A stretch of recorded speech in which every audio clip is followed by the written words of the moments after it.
welcome to my channel. I'm Rebecca. I'm an animal communicator and spiritual medium. Today we're going to be talking about boundaries with our animal companions.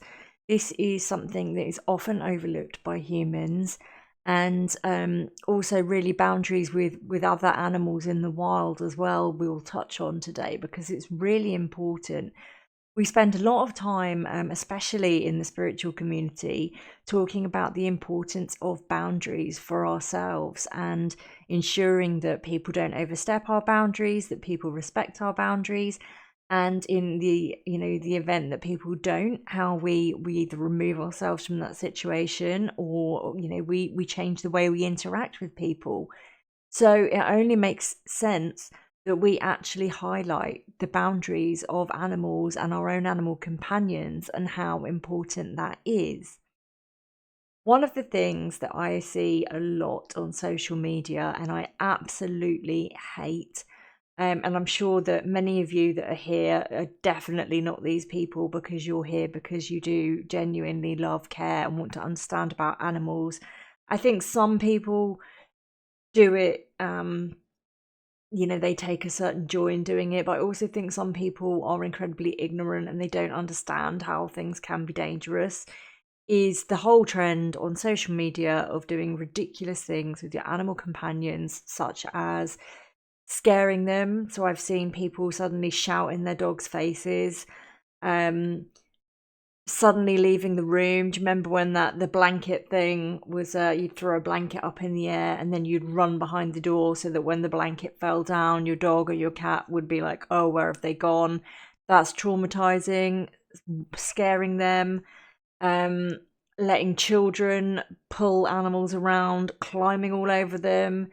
There's just so much on social media, and it is so toxic and so dangerous.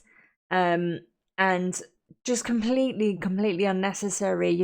There'll be people that sadly their dogs will bite their children because they've seen the parents doing these silly trends where they shout in the dog's face. The child then does it, or the child climbs on the dog, tries to ride the dog, pulls its ears, and the dog then bites the child.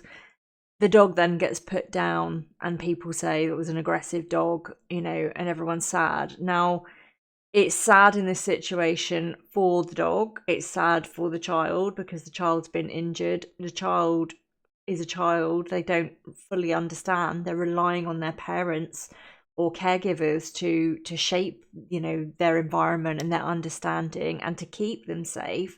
The dog is the same. The dog is expecting to have its space respected and is relying on the humans that are in its surroundings to keep it safe and protect it from harm.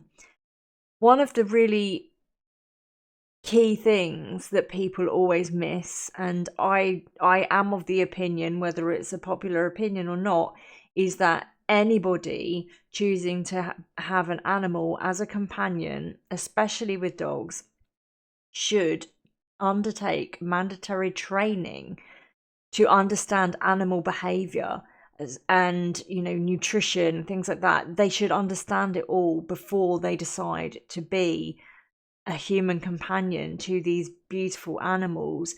You wouldn't have a child and not learn about child development, or how to feed your child, or education. You wouldn't do that. So why would it be any different with your animal companions? And I have spent years, it's coming up to 10 years now, of attending seminars, courses, gaining CPD hours on all manner of things relating to animals. And I do that mainly for my own animal companion. I have a dog, so mainly so that I learn and understand, on a practical level, the things I need to do to help her to have the best life.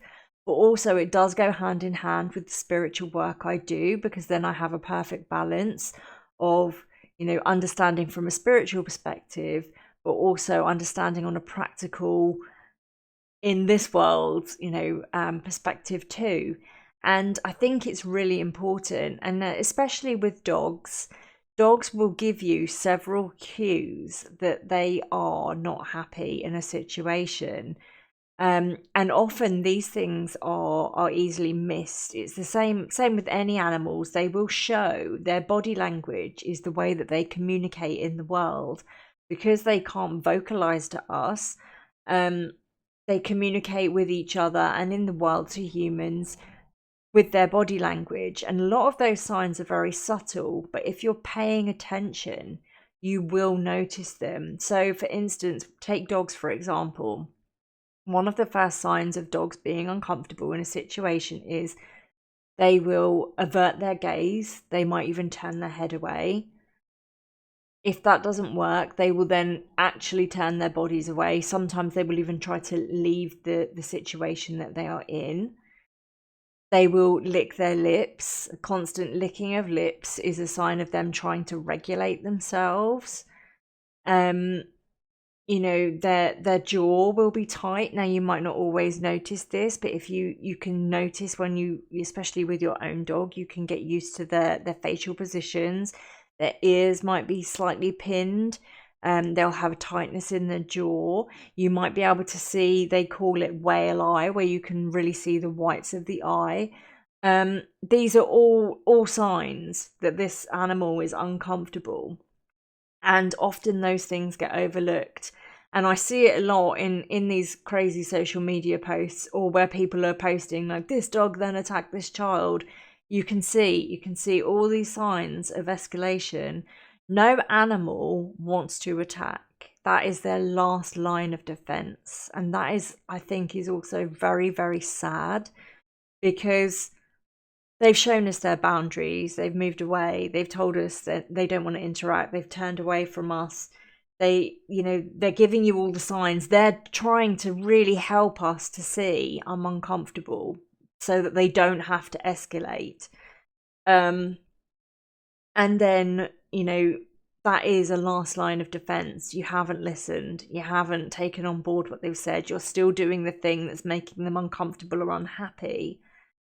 And so that's literally their last line of defense, is to bite, because they cannot, they can't get up. I've spoken before about when our animals live with us, they can't get up and open the door and just leave of their own accord. That is their last line of defense, and that is down to us because we have missed all of the cues. Sometimes things can happen. I'll give you an example with my own dog.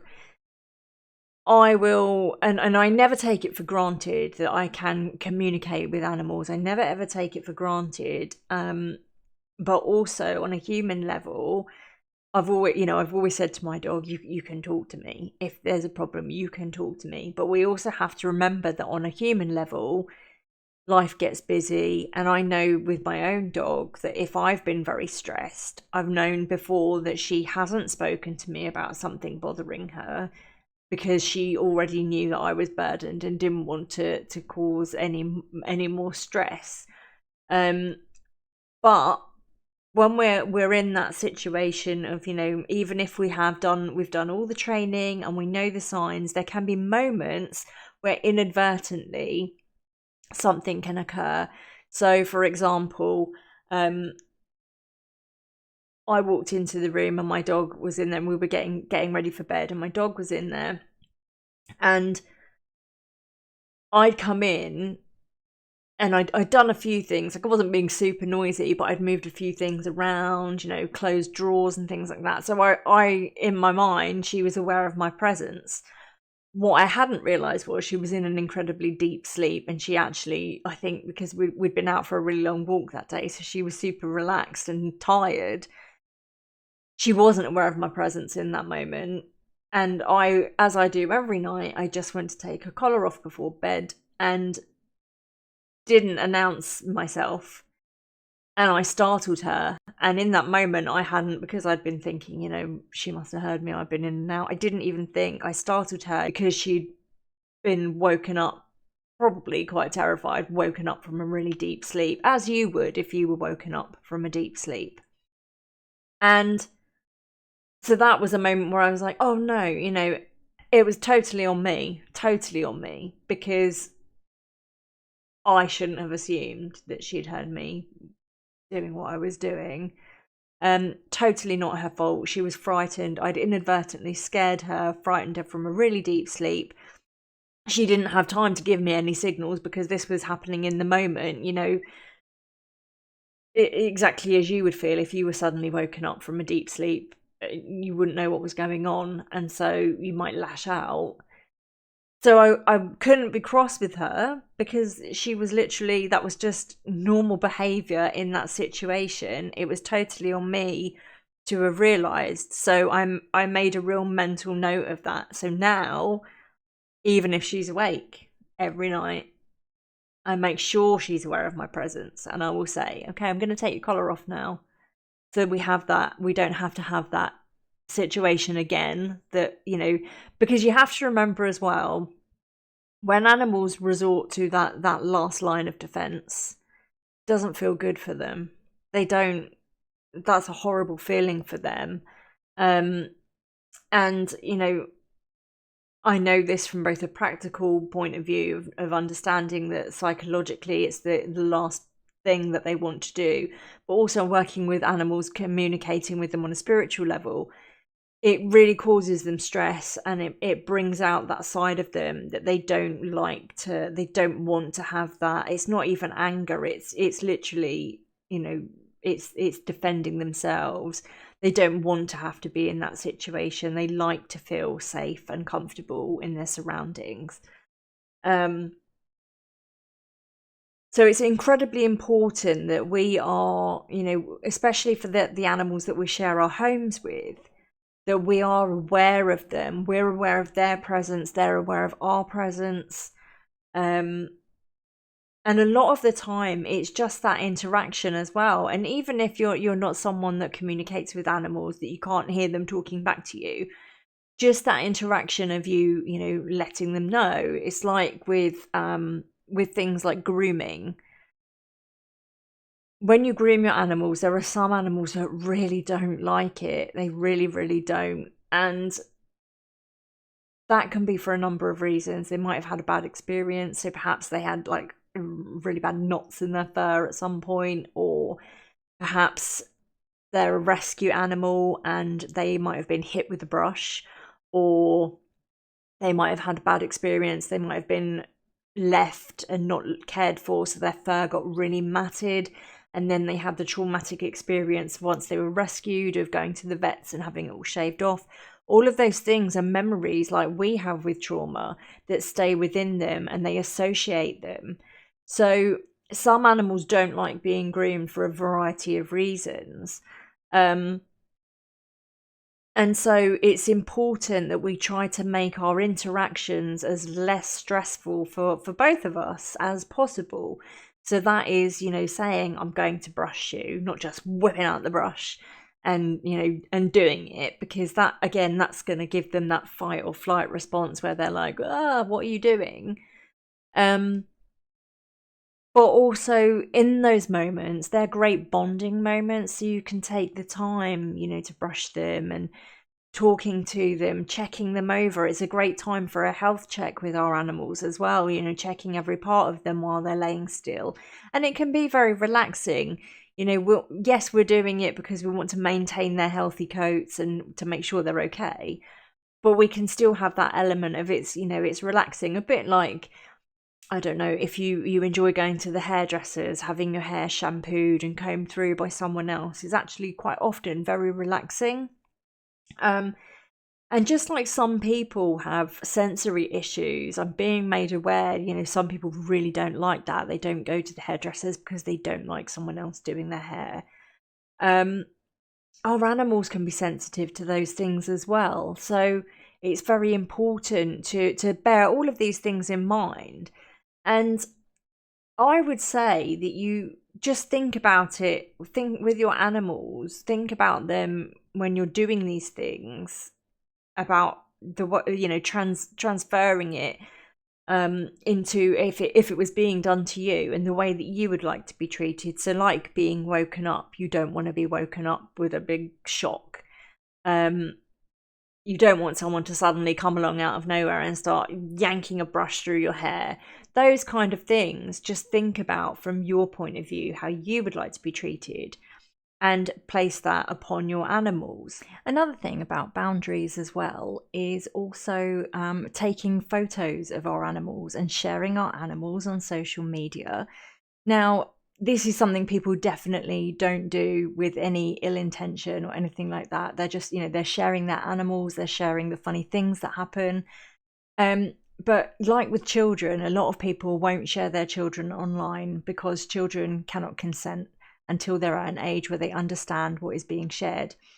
And the same thing with our animals, they cannot consent.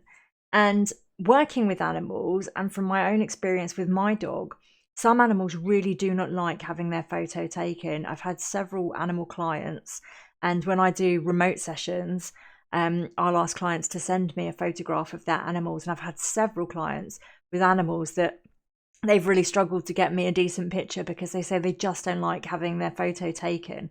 And my own dog doesn't either. Every now and again, she won't mind having a few photos if we're going out and, you want to record these special moments, don't you? Of course you do. But I will get a sense of, sometimes she just is really like, I'm really not up for it. And she doesn't want her photo taken and shared online. She's very private. She doesn't like it. And so I respect that. Now, I appreciate with, not everybody is communicating with their animals and able to ask them. But it's just another thing to bear in mind about their boundaries that, I know there's some lovely accounts that I follow on Instagram where, there's some dogs that they manage to do like these lovely skits and things with them. But you can truly see that in these situations, these dogs are well loved and they are actually really enjoying it's enrichment for them. They're enjoying what they're doing. Very different to if you see that a dog has been dressed up in a costume and sat there to have a photo and its ears are back and its eyes are wide. You can tell that it's really not enjoying what is being done to it. So again, that's something to bear in mind. They have boundaries in the way that they want to interact, not just with us, but with the wider world as well. So you think about, like with dogs, when you're out walking them, with our animals when they're in the garden, cats, when cats are out and about in the neighborhood, how they interact with other people, other animals. But also about how now living in this technological age, how we actually respect our animals in that way too. And to think about, what are we sharing these photos for? Am I trying to take a photo and my animal's uncomfortable and doesn't really want it, keeps getting up or it's turning away? If that's the case, I would suggest it's letting you know that it's uncomfortable and it doesn't want to have its photograph taken. Let's not use our animals as as props. Like I said, with these accounts that I follow that do things with their animals, you can see it's a form of enrichment and that animals are enjoying it. And those people I've followed for a long time, and I completely know that they would, if their animal showed any signs of discomfort, they would stop and they wouldn't want to carry on. But it's very easy for people to kind of get overtaken by the want to share their animals because they're funny and they're great and they're beautiful. But that has to be balanced with what is good for our animal companions and, what makes them happy, what makes them uncomfortable, and bearing that in mind. So that's just one more thing that I wanted to add in here that I'd forgotten to mention earlier. But yeah, that's really just something else that living in this technological age that we do need to be aware of with our animal companions too. Now, with animals in the wild, I always say that, when we go out into nature, we are a part of nature, but we are going out into their habitat. Our habitat is our home. That's where we live. We wouldn't want the door opened and a whole stampede of animals coming into our home just willy-nilly doing what they wanted. So when we go into nature, we're going into their home. And we have to respect that. So we need to respect the areas that they live in. So don't leave litter. That's one of my big bugbears. I'm forever picking up litter when I'm out in nature because it's not only so ugly to see it in nature, but also it poses a danger. It poses a danger to a lot of animals. And it's not good. It's not good for the earth either. You've got, toxic chemicals in things that are leaching into the earth. We don't want that. So when you go into nature, go in respectfully that, you're in the animal's habitat. If you see them, just acknowledge them. They do on a spiritual level. I know they love to be acknowledged. So if you hear the birds singing, thank them for their song. Don't interact with them. They're in the wild unless they want to be around you and interact with you. But don't go trying to, pick things up. Don't climb up into trees to look in nests and see chicks, things like that, because you're an outside, you are particularly noted by them as being a predator. So you're going to frighten them. That's going to cause them distress. You don't want to do that. Admire things from a distance. And I think one of the things that we often see, and I always feel really sad about, is like when you hear about bear attacks and things like that, you can always look back and see what caused it. And it's always, it's usually either ignorance or arrogance on the human's part.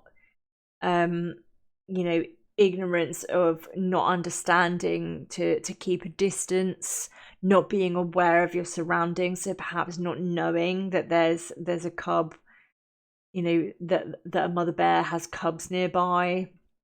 And people that are out in nature a lot, don't get me wrong, there are people out in nature a lot, like myself, who you're aware of these things, and depending on where you live in the world, you have different wildlife.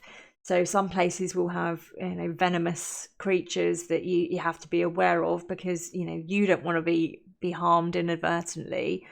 There are people that, genuinely spend a lot of time in nature and are aware of these things. But there's also a lot of people which are only in nature occasionally, and it's just something to do, and they don't really appreciate that this is a whole part of the world, is this system that's all working together. And with the animals deserve respect. Yes, it's wonderful to see them if we happen to catch a glimpse of them out in the wild, but we need to respect that they have boundaries, they have habitats nearby, they have young that they will also want to be protecting. And as I said, like with our domestic animals, they don't want to attack us. Humans are the only thing that kill just because. Animals only kill or attack through, defending their territory, defending their young, defending themselves, or if they are, they're looking for prey and they need to eat. They're not, in some animals within mating, like mating season, I know some animals do fight to the death, and again, that's part of their makeup. They're not setting out to kill. They're just, this is what happens during these times of asserting their dominance and things like that. So very important for us to, while I say about like with our own animal companions, imagining the things that we need to do for them, imagining how we would like that to be done to ourselves, out in the wild, we need to remember that we are in their habitat and they deserve respect. They have boundaries. We don't need to be trying to interact with them. Unless if you saw an injured animal, actually, I met a lady the other week when I was out hiking who had spotted, and I hadn't actually seen it, had spotted a rabbit with myxomatosis, and this poor little thing was huddled up against a tree, and it just looked in such a sorry state. And she put it in a blanket and was taking it to the vets. So in those situations, again, still assess your safety. A rabbit's a bit safer to help than an injured bear or something like that. But assess your safety, assess the animal's safety, assess, always watch and wait is what I would say. And I've had situations like this where especially if you're kind and you love animals, you want to intervene. it's not always the best thing. Sometimes it's best to just watch and wait, and to see, is this a part of nature? Is nature going to take care of itself? Does it need human intervention? Because quite often things don't. But if there is a situation where you can be of assistance, you want to make sure that you're safe, first of all, make sure that the animal is safe, and try to not cause it any more distress, and to contact the relevant people that can help. So be it, the vets, if there's wildlife rescue, rehabilitators. Don't kind of just dive in. If you don't know, seek advice and watch and wait is what I would always say.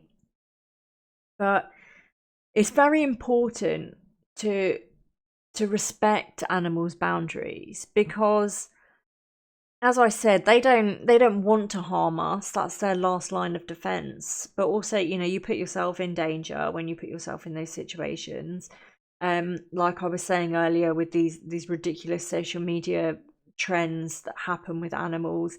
If you have young children, you put your children in danger. You put your animals in danger as well, because if something happens and then that animal is then deemed as dangerous, there's a very high possibility that you will be told they have to be euthanized, which is such a waste of a life, such an avoidable thing. And it really isn't. It's not worth it for likes and views on social media. It's the one thing I cannot ever, every time I see it, I'm like, what are people doing? It's cruel. It's really cruel. And I think that there is an element of animal abuse where the people perhaps don't realise, they just think it's funny. That is animal abuse. If you are scaring your animal, you are making it be outwardly aggressive, you are putting it in a situation where it's becoming stressed and it cannot leave, and it's trying to give you all the signals, and then you're making it react. All of those things are abuse. None of those things are kind. If you have children, you teach them to respect animals, to be gentle with them, teach them that, they can't just approach animals, that not all animals are safe.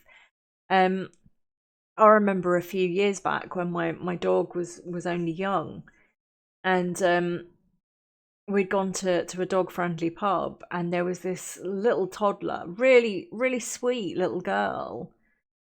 But she was just running up. I didn't really even see where her parents were. She was just running up to anyone with a dog and reaching her hand out to touch the dog.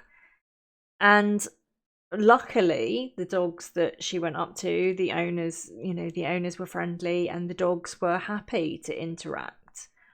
But had she gone up to a dog and done that, and that dog was afraid of children or had a bad experience with children in the past, and she got bitten, it wouldn't be the dog's fault. And then it would have been really sad for the little girl and sad for the dog. And again, completely avoidable. So everything in life is really about living in harmony, not causing harm to others. Living in harmony, trying to understand, we're all navigating our own way through life, and we're not perfect. We're human and we will make mistakes. But the point is to be open to understanding, to be open to learning. And that's what I always say about my work. Being a voice for the animals is to enable people to hear their perspective, to educate people on the way in which the animals want to interact with us in the world, and the difficulties they face and the things they enjoy, so that we have a better understanding, so that we can do better in our interactions with them, in order for us all to live in harmony and to get along. And so that everyone, can have a happy life, because there are so many animals that don't, and it's really, really sad. And I think some of the time, don't get me wrong, there are people out there that are outwardly cruel to animals, and I think there are people that actually do take joy in that. That's a video for another day. Something I've been thinking about for a while, but I haven't really been sure how to tackle it. It's another, quite an emotionally charged video. But a lot of people are just are just ignorant. They don't know. They don't understand animal body language. They don't know that, certain things are going to scare their animals because they don't scare us. Silly things, or I say silly things, they're not silly. They're very, very important to animals. But like when you bring a puppy home or a kitten or any new animal to your home, really, the things that we think are just everyday things that are normal, like the sound of the vacuum cleaner or the sound of the washing machine, they don't bother us because we know what they are. We use them on, we use them on a daily basis. We know what they are. We're not afraid of them. But you imagine an animal coming in. There's this big box in your room that goes round and round and round, and it's really loud and it's scary. That's going to be terrifying. You don't know what that is, and you don't understand what it is.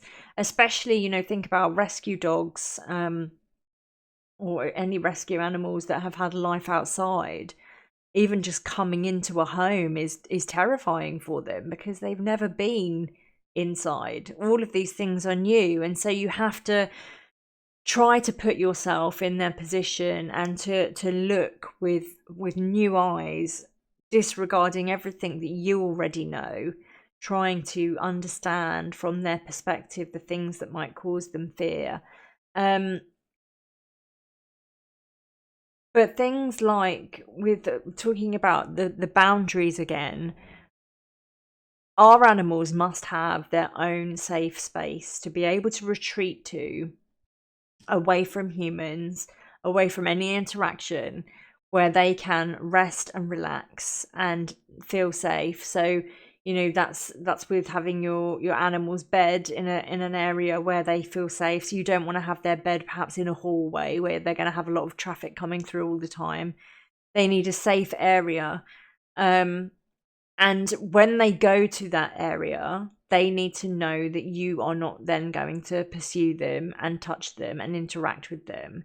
And that's very important, especially like with having children as well, to teach them that when the dog or the cat is in its bed, or the hamster's gone into its little house and it's not roaming around in the cage, that's their time. They don't want to be touched, they don't want to be interacted with, and you leave them alone.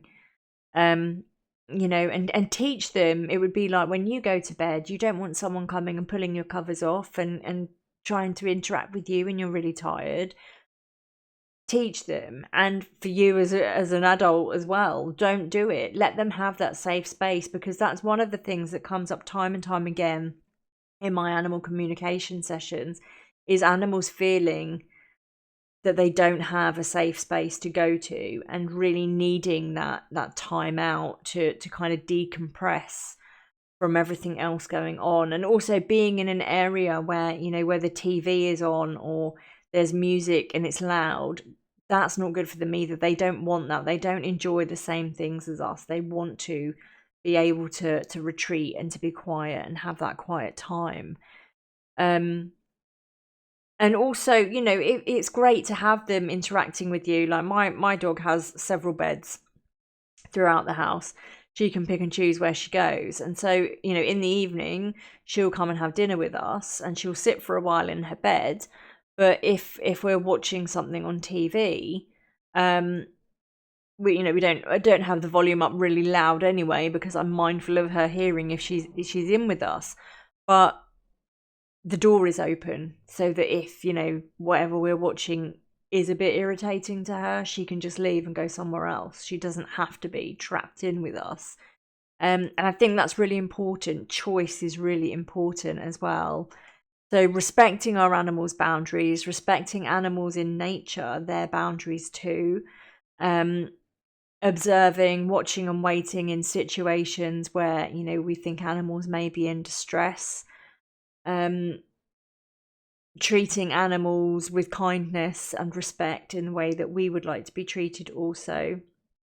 And gifting them their own space to decompress. Like the main points I would say about this video on boundaries. But I could talk forever about boundaries with animals. It's just so important that they are respected. And, just as we would like to be respected by others, we don't like it when somebody's rude to us, if somebody pushes in front of us in a queue or cuts us off when we're driving. We don't like that. And we might react, by saying something or, with a hand gesture or, so we're no different. We just react in different ways. And so with our animals, it's very important to observe their body language and to give them that understanding, that, remembering that any physical contact that they make with us is their last line of defense, and they don't want to have to do that. So it's up to us to educate ourselves, to learn, to observe them, to see the different body language in different situations, to know when they're feeling uncomfortable, and also to advocate for our animals. If you have people that come into your home to visit, or even if you're out and there's an interaction that you can see is making your animal uncomfortable, advocate for them. They can't stand up and say, hey, I'm not comfortable, don't want to be here, could you stop coming up in my face? That's your job. Do that for them, and then what that does is reinforce to them that bond of trust between you both, and then they learn, you're my safe person, so wherever I am and I'm with you, I know you're going to look out for me and you're going to help keep me safe. And that's really important, is the bond that we build with our animal companions. And you will find as well, you'll find as you start to observe them, actually life becomes a lot more easy, because you understand, you see the little cues, when they might be feeling off, when they need quiet time, you understand when they're feeling like they actually want your company and they don't really want to be on their own, they want more cuddles or just to sit with you.